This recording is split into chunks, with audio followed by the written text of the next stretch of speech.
السلام علیکم۔ وہ اپنی مردہ ماں کے بال بنا رہی تھی، اس کا منہ چوم کر بار بار کہہ رہی تھی کہ ماں پریشان نہ ہو، تم جلدی ہوش میں آ جاؤ گی۔ یہ 4 سال کی بچی تھی، اس کے ہاتھ میں چاکلیٹ کا پیکٹ تھا۔ شاید وہ ماں کی طبیعت خراب دیکھ کر کھانا بھول گئی تھی۔ اپنی ماں کی وفات کے بعد وہ سمجھ رہی تھی کہ ماں ہوش میں آ ہی جائے گی، لیکن اس کی ماں تو اللہ کو پیاری ہو چکی تھی۔ اس نے ایک آخری ہچکی لی اور منہ ایک طرف موڑ لیا تھا۔ میں پچھلے 24 گھنٹے سے آن کال تھا۔ میں نے اسے مصنوعی سانس دینے کی کوشش کی اور ڈی فیب سے 2-3 بجلی کے شوق بھی لگائے، لیکن اس کی دل کی دھڑکن واپس نہ آ سکی۔ سی پی آر آدھا گھنٹہ جاری رکھا گیا، اس کے گلے میں مصنوعی سانس والی ٹیوب بھی ڈال دی گئی، لیکن وہ ہارٹ اٹیک سے بحال نہ ہو سکیں۔ وہ 3 بچیوں کی بیوہ ماں تھی۔ وہ محلے میں سبزی کی دکان لگاتی تھی۔ ان کے دل کی تینوں خون کی نالیاں تنگ ہو چکی تھیں۔ وہ 2 سال سے دل کے بائی پاس کی امیدوار تھیں، لیکن نادرہ میں بیوہ اسٹیٹس اپ ڈیٹ نہ ہو پانے سے وہ صحت سہولت پروگرام پر دل کا بائی پاس نہ کروا سکی۔ وہ میرے پاس سوموار کی شام 4 بجے کارڈیک ایمرجنسی میں تشریف لائیں۔ اس وقت ان کو سینے میں درد اور سانس میں تنگی تھی۔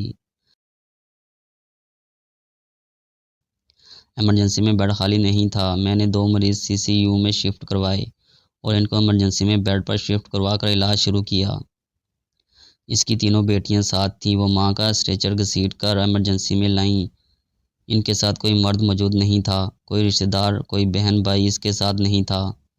وہ بچیاں فوراً میری لکھی ہوئی میڈیسن لے کر آتیں اور ماں کا علاج کروا رہی تھیں۔ میرے اسسٹنٹ جو ہر وقت میری مدد کو تیار ہوتے ہیں، میں نے ان میں سے ایک کی ڈیوٹی صرف اسی مریضہ پر لگا دی تھی۔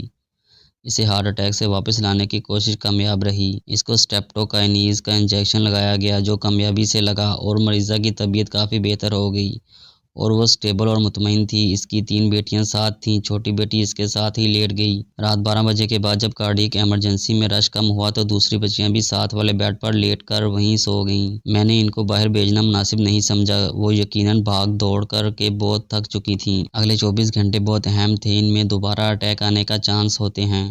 صبح کے 6 بج چکے تھے۔ اب کوئی نیا مریض ایمرجنسی میں نہیں آیا تھا۔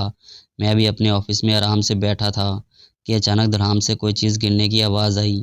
اس کی بچی جو اس کے ساتھ بیڈ پر سو رہی تھی، وہ اچانک بیڈ سے نیچے گر کر رونے لگی۔ روتی بچی کو دیکھ کر ماں کی بھی آنکھ کھل گئی اور اس کے دل کی دھڑکن خراب ہو گئی۔ بچی کو تو کچھ نہیں ہوا، لیکن ماں کو شاید دوبارہ ہارٹ اٹیک آ گیا۔ اس کو بجلی کا شوق دیا گیا۔ اس کے سانس اور دل کی دھڑکن دونوں بند ہو چکے تھے۔ اس کی دوسری دونوں بیٹیاں بھی چیخنے چلانے لگ گئی تھیں۔ ہر ممکن کوشش کے بعد بھی اس کے دل کی دھڑکن واپس نہ آئی۔ اس کے لیے وینٹیلیٹر بھی تیار کروا لیا گیا تھا، لیکن وہ واپس نہ آ سکیں۔ شوق بھی دیے، سی پی آر بھی دیا، لیکن اس کا وعدہ آ چکا تھا۔ چیخو پکار شروع ہو گئی تھی۔ اس کی بچیاں بہت روئیں۔ ماں کو جاتے دیکھ کر وہ بہت تڑپیں۔ یہ منظر دیکھ کر کارڈیک ایمرجنسی میں موجود ہر مریض رویا۔ آج میں نے بڑے بڑوں کو بہکلتے دیکھا۔ مریضوں کے ساتھ موجود رشتہ دار بھی روئے۔ بچیاں کبھی باہر جا کر چیختیں، کبھی اندر آ کر شور مچاتیں اور کبھی میرے سامنے آ کر ہاتھ جوڑتیں، کبھی اپنے بال اور چہرے نوچتیں۔ ان کو سنبھالنے والا کوئی نہیں تھا۔ ڈیوٹی پر موجود اسٹاف نرسوں کے گلے لگ کر خوب روئیں۔ آج اسٹاف نرسوں کو بھی میں نے چیختے دیکھا۔ ابھی یہ سارا تماشا زور و شور سے جاری تھا کہ چھوٹی بچی اپنی چاکلیٹ اٹھائے میری طرف آئی اور بولی، ڈاکٹر صاحب میری ماں ہوش میں آ جائے گی؟ میں نے ہاں میں مجبوراً سر ہلایا۔ اس نے مجھے اپنے چاکلیٹ دیتے ہوئے کہا، یہ آپ کھا لو، آپ کو بھی بھوک لگی ہوگی، لیکن میری ماں کا خیال رکھنا۔ اس کی باتیں سن کر آخر میں بھی رو پڑا۔ بڑا کنٹرول کیا ہوا تھا، آخر رونا پڑ ہی گیا۔ پھر ایک میل نرس اور اسسٹنٹ نے مجھے آ کر ایمرجنسی سے اٹھایا اور آفس میں لا بٹھایا۔